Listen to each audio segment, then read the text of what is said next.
Ateísmo é amor, é viver no agora, é sentir o calor que o presente aflora. Olá a todos, sejam bem-vindos ao meu podcast Grandes Mentes do Ateísmo.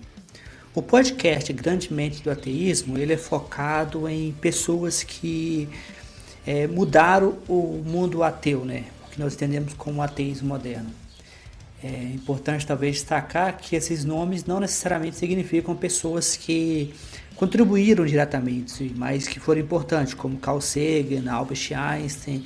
Eles não eram pessoas necessariamente ateias publicamente ou declaradas. Mas esse podcast também dá um foco muito forte a pessoas que contribuíram fortemente, como o neoateísmo, Christopher Hitchens, Sam Harris, Richard Dawkins, que é largamente conhecido. Então, nesse podcast, eu convido vocês a fazer uma viagem no tempo e talvez, às vezes, filosófica sobre o ateísmo, né? Como que o ateísmo evoluiu, né? Quais são as questões históricas. Mas também eu queria convidar vocês, né, aproveitando essa introdução do podcast, para conhecer os meus livros, né? São vários livros na Amazon. Eu queria recomendar para vocês especificamente agora A Revolução Ateísta. A Revolução Ateísta é um livro que eu dediquei especificamente ao ateísmo. É um livro que fala exatamente disso, né? O livro ele tem um foco na Madalyn O'Hair, que foi uma ativista ateísta norte-americana, mas o livro também fala de outros nomes e o livro é lançado em volumes, né? Esse primeiro volume está focado na Madalyn O'Hair, mas a ideia é que os próximos volumes também vão focar em outros nomes do ateísmo. Então esse podcast e o livro A Revolução Ateísta são dois complementares, né? Ou seja, esse podcast, ao produzir o podcast, eu estou preparando o material para os próximos volumes, que serão muito possivelmente dedicados a talvez nomes individuais ou grupos, né, de ateus. Então, bom episódio, bom aprendizado e boa escuta.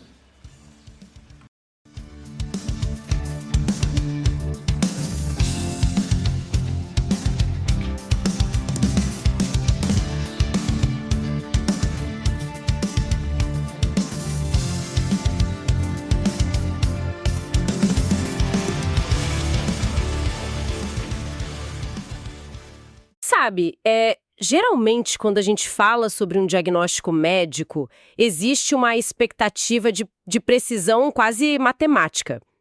É como na engenharia mesmo. Exato. Alguém cai, quebra o braço, e aí o raio-x mostra aquela linha branca irregular no osso. E o médico simplesmente aponta para a chapa e diz, aí está o problema. É uma situação confortável, né? Porque é totalmente binária. Ou o osso tá quebrado, ou não tá. Sim, é limpo, é claro, inegável.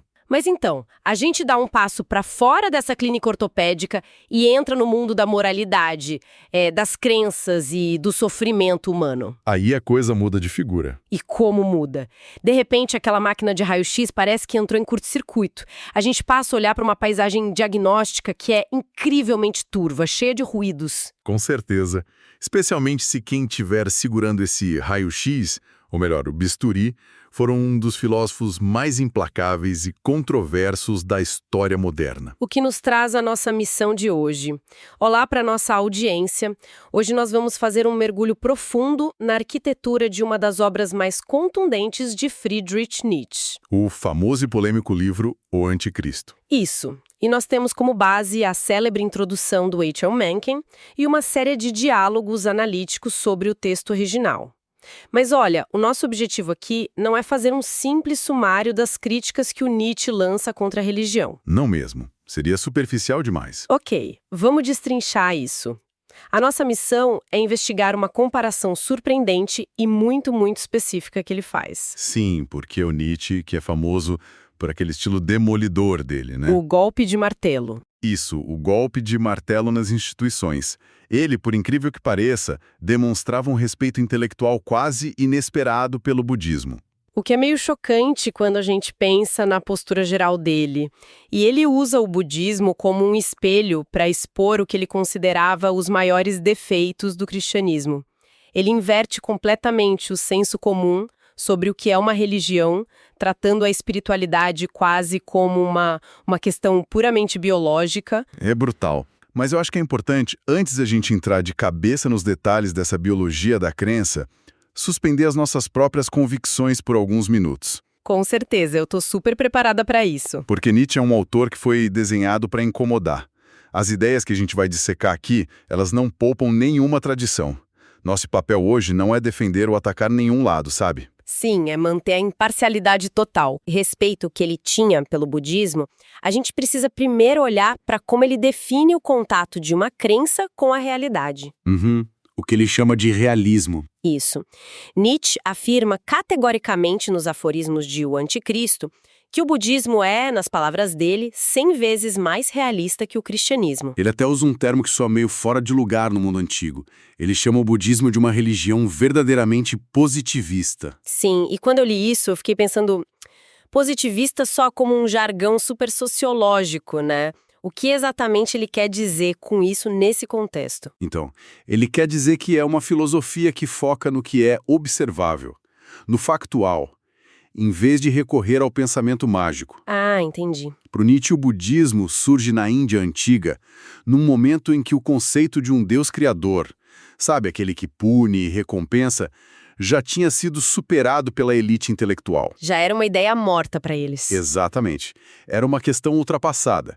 Então, como eles não precisavam mais perder tempo discutindo se Deus existe ou não, o foco passa a ser puramente a condição humana em si. E é aí que a forma de lidar com a dor humana diverge brutalmente.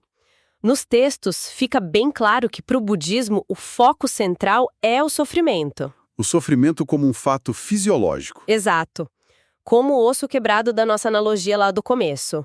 É tipo, eu existo, meu corpo decai, eu adoeço e isso gera dor. Ponto final. Uma constatação biológica, nua e crua. Enquanto isso, o cristianismo, na leitura do Nietzsche, desvia esse foco do sofrimento objetivo e passa a focar no pecado. E o pecado seria uma invenção moral, algo totalmente subjetivo e fabricado. O fascinante aqui é como ele analisa a utilidade dessa fabricação. Trazendo de volta a nossa analogia, seria a diferença entre um médico que olha para o paciente e diz, olha, sua perna está quebrada e isso dói porque os nervos estão rompidos. A abordagem budista, digamos assim. Exato. Versus um curandeiro que olha para a mesma perna quebrada e diz, olha, sua perna está quebrada porque você é uma pessoa má, teve pensamentos impuros e agora está sendo castigado pelo universo. E essa distinção é literalmente o coração da tese dele. Nietzsche argumenta que a invenção do pecado foi uma manobra cruel, mas genial do ponto de vista de controle. Como assim controle? Ele via as populações antigas do Ocidente como bárbaras no sentido intelectual da coisa. Eram pessoas que sofriam com doenças terríveis, fome e opressão de impérios, mas não entendiam a biologia ou a sociologia por trás disso. Elas só sabiam que a vida era uma tragédia diária, né? Aí você pega esse sofrimento natural e interpreta como um castigo por uma falha invisível. Você cria uma sujeira imaginária na alma dessas pessoas para justificar a dor delas. Nossa. E se eu crio a sujeira imaginária, por consequência, eu me torno o único fornecedor autorizado do sabão para limpar isso. Perfeito. A invenção do pecado é, no fundo, a criação de uma demanda de mercado infalível. É quase um modelo de negócio, se a gente for cínica. Sim, você convence a população de que ela já nasce suja, e aí você tem a exclusividade de vender a limpeza através da graça e dos rituais. Enquanto o budismo, na visão dele, por não ter esse conceito de pecado original, ele não precisa vender perdão para ninguém. Não, ele tenta apenas mitigar a dor biológica. O que nos leva à nossa segunda grande diferença, né? Porque se o sofrimento é só um fato fisiológico, então a solução não pode ser espiritual ou mágica. Ela precisa ser prática. Literalmente prática. O que leva Nietzsche a ver a figura do Buda não como um profeta com poderes cósmicos, mas quase como um médico prescrevendo um regime rigoroso. Sim, o material chama isso de uma dieta budista, uma higiene mental, contra a depressão e a hipersensibilidade à dor. E a prescrição médica dele inclui coisas muito terrenas, tipo viver ao ar livre o máximo possível. Moderação na comida também, né? Sim, comida leve, muito cuidado com o álcool e a ausência absoluta de orações. Nenhuma oração. Nenhuma. Usa-se o pensamento meditativo, não a prece. Você não suplica a ninguém. Mas espera um pouco, deixa eu dar um passo atrás e fazer o papel de advogada do diabo aqui. Manda. Ar fresco, dieta leve, cortar o álcool, evitar o estresse. Sinceramente, se a gente imprimir isso num panfleto bonito, soa muito mais como um retiro de bem-estar moderno, num resort caro, do que como uma religião milenar. Pois é. Onde está a adoração, a mística, sabe? Aquele terror sagrado que a gente sempre associa às religiões do mundo antigo. Exatamente essa ausência que encantava o Nietzsche. Não tem terror sagrado porque, nessa visão, o praticante está num nível intelectual além da crença cega. Ele busca uma solução biológica para silenciar a mente, sem precisar inventar divindades para justificar isso. E tem um alerta específico no texto que me chamou muito a atenção, que é a questão do ressentimento. O texto cita que a inimizade nunca põe fim à inimizade. Sim. E olha como Nietzsche interpreta isso. Para ele, o abandono do rancor no budismo não é ensinado porque é moralmente bonito ou porque agrada aos céus. É biológico também. Totalmente. O ódio aumenta a frequência cardíaca, libera hormônios do estresse, ele esquenta o sangue, como Nietzsche colocava. O ressentimento faz mal à saúde. É um desperdício de energia para quem está tentando descansar a mente. Nossa, então perdoar o inimigo é basicamente uma estratégia de conservação de energia e saúde pública? Exato. Não é um mandamento metafísico. É profilaxia. Isso é brilhante da perspectiva dele, mas aí me vem uma dúvida forte. Entender essa diferença tão brutal de abordagens nos obriga a perguntar: quem inventou essas religiões, afinal? Aí a gente entra na análise de classes sociais do Nietzsche. Porque se as curas são tão diferentes, os pacientes também deviam ser, certo? Muito diferentes. Para Nietzsche, a resposta de tudo isso está no nível de maturidade cultural de seus criadores.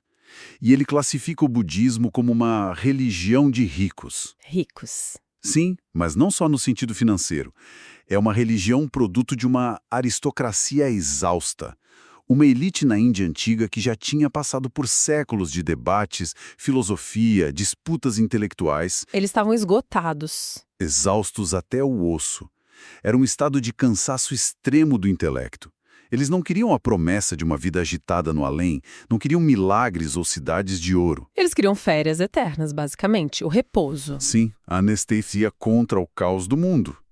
E do outro lado da balança, a gente tem a origem do cristianismo. Aqui é que a coisa fica realmente interessante. Porque Nietzsche não usa meias palavras para descrever essa origem, né? Ele não era exatamente conhecido pela delicadeza. Verdade.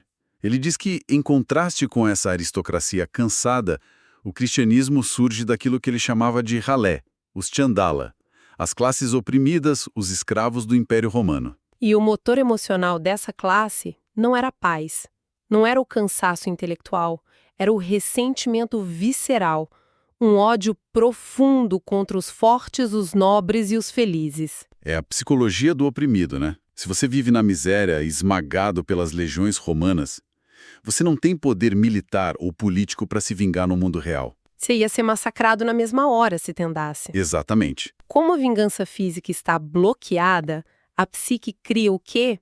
Um mundo imaginário, o além, onde as regras do jogo são todas invertidas. É o famoso, os últimos serão os primeiros. Sim, no mundo real, você é fraco e sofre. Mas nesse mundo imaginário que você criou, a sua fraqueza vira uma virtude. E aquele imperador rico que te oprime vai queimar no fogo eterno. É uma vingança engenhosa. E na visão de Nietzsche, é por isso que a bondade cristã seria apenas uma fachada. Uma máscara para a incapacidade de lutar. O budista não odeia o inimigo, porque o ódio cansa. Então ele simplesmente se afasta. Exato. Já o cristão primitivo, movido por esse ressentimento histórico, ele quer destruir os valores dos fortes. Ele quer que a força e a vitalidade se tornem pecados. Isso gera um contraste visual que é quase perturbador quando a gente para pensar. Porque essa diferença de intenções, a paz exausta contra a vingança disfarçada, ela se manifesta fisicamente nos símbolos máximos de cada uma dessas religiões. Os símbolos dizem tudo sobre o diagnóstico que ele faz. No budismo, o símbolo máximo é a estátua do Buda sereno, sentado em posição de lótus, com o sorriso leve e os olhos semicerrados. Uma pessoa que superou totalmente a dor. Uma imagem de calma absoluta. Sim. E no cristianismo? Qual é o símbolo que está no topo de todas as igrejas e no pescoço das pessoas? É um homem sendo torturado, ensanguentado, pregado numa cruz com pregos reais, usando uma coroa de espinhos rasgando a pele. É a glorificação literal do sofrimento agudo. E o texto que a gente está analisando traz um exemplo histórico muito forte para ilustrar esse culto à dor. Aquela crítica que fizeram a Madre Teresa de Calcutá, né? Isso. A crítica levantada nas fontes aponta que, em muitas das instalações dela, a dor não era tratada como algo biológico a ser curado com medicina. Mesmo quando existiam recursos financeiros para construir hospitais modernos com analgésicos, né? Exato. O sofrimento de um paciente terminal, em agonia profunda, era descrito como Jesus beijando a pessoa. Nossa, eu achei isso de uma morbidez assustadora. É o que o Nietzsche chama de parasitismo da dor alheia. Em vez de focar na cura do paciente usando a ciência que a gente tem, eleva-se a feiura e a tortura ao status de algo divino. É como ver o corpo como uma prisão e a crucificação como uma pessoa carregando as grades da própria cela nas costas. Se conectarmos isso a um contexto maior, Nietzsche explica que esse sofrimento na cruz é estruturalmente essencial para gerar culpa. A pau da dívida eterna. Sim, porque se o Filho de Deus sofreu aquela tortura indescritível no seu lugar, por sua causa, você nunca vai conseguir pagar essa dívida. Não importa o que você faça. É impossível zerar essa conta. E aí o símbolo que teoricamente deveria ser de libertação é usado para fazer as pessoas saudáveis, as pessoas que têm vitalidade, se sentirem mortalmente culpadas pela própria felicidade. A alegria terrena se torna uma ofensa diante da cruz. É um mecanismo de controle mental pesado. E sabe o que me deixou ainda mais indignada ou, no mínimo, surpresa lendo o material? A ideia de que esse sacrifício na cruz nem sequer era uma invenção original. Ah, sim. A acusação de plágio histórico. Isso. O Nietzsche acusa o cristianismo de ser uma religião de segunda mão. O texto de apoio menciona um livro chamado Os 16 Salvadores Crucificados do Mundo, do Kiersey Graves. Que aponta que a ideia de um salvador sendo crucificado já existia em tradições muito mais antigas no Oriente. Muito antes de Jesus, mas o significado original era outro. Para os mestres orientais, se alguém se sacrificava assim, sem reagir à dor física, era o símbolo máximo da higiene espiritual.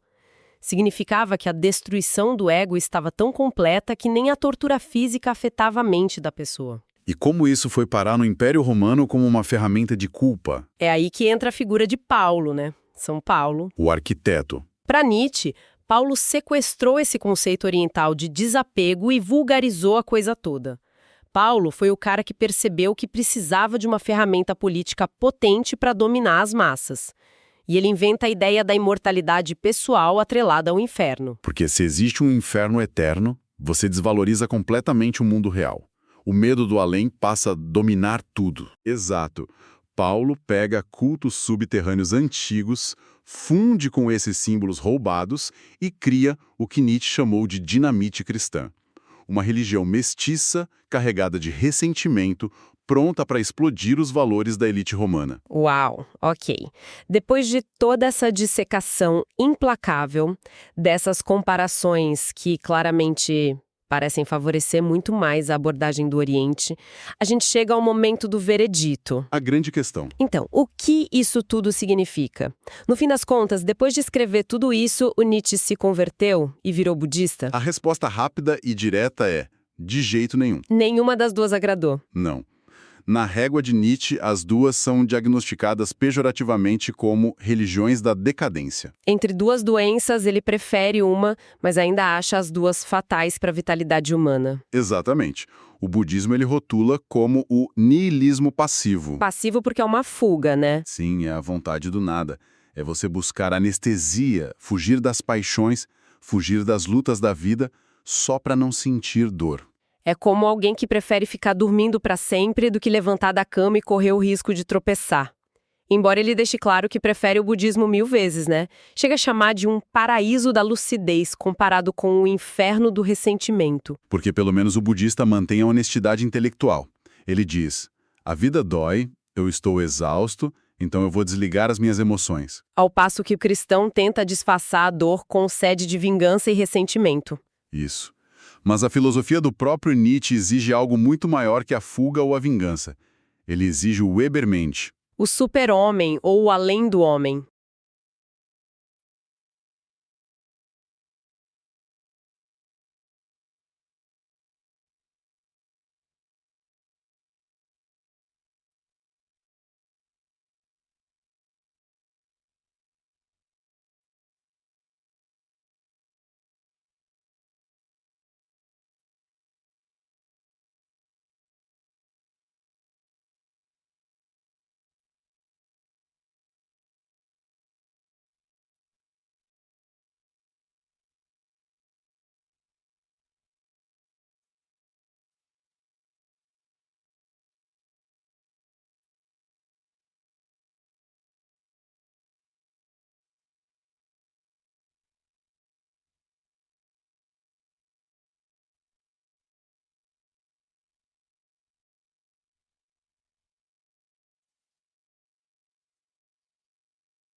Sim, é a vontade do nada.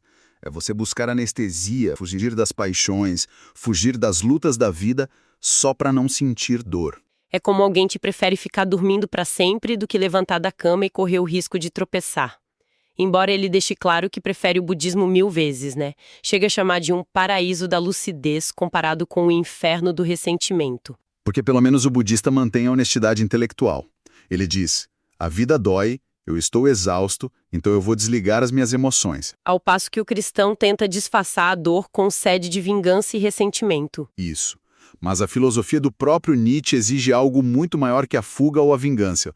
Ele exige o Übermensch. O super-homem ou o além do homem. Esse indivíduo não busca anestesia em retiro de meditação, nem busca punir os outros no inferno. Ele encara o caos brutal, a dor e a injustiça do mundo e diz com todas as letras, sim, que a vida se repita eternamente exatamente do jeito que ela é. É o abraço total da realidade, com todas as suas fraturas e belezas. Que análise espetacular! É um convite radical para repensarmos como lidamos com a vida. Sim.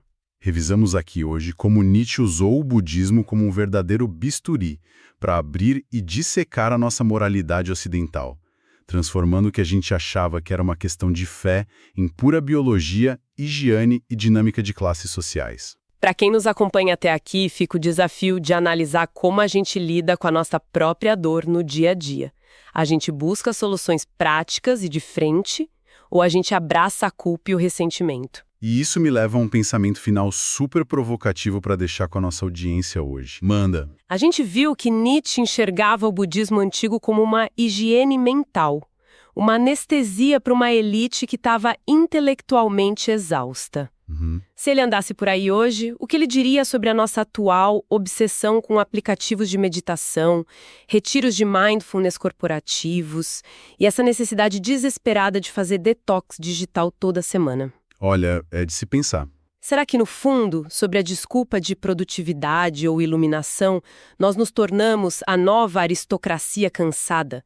Uma geração exausta buscando qualquer anestesia para conseguir tolerar a dor do mundo moderno sem ter que enfrentá-lo de verdade? É um espelho bem incômodo para se olhar. Fica aí a reflexão para quem nos escuta.